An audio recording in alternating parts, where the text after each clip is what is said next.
бүгүнкү ажайып келген 8 март эл аралык күнүбүз менен урматтуу апалар, эжелер, карындаштар, сиздерди чын жүрөктөн куттуктап кетмекчимин. Силерге кааларым узун өмүр, алатоодой бийик ден соолук бар болгула эжелер. С праздником, уважаемые дамы!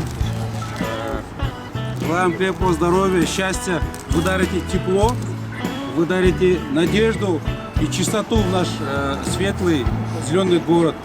Мы, мужчины, ради вас, ради женщин, готовы свергнуть любые горы. Спасибо. Ой, красивые какие.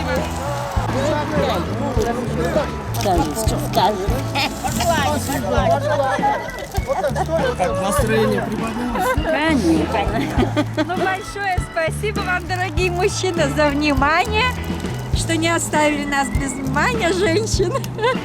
Большое спасибо.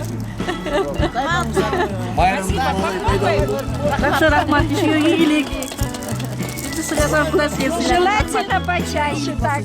Рахмат, еще и игілікті болсын. Дайыма қырғызым ұйымсаған жігіттерім жүре бергіле.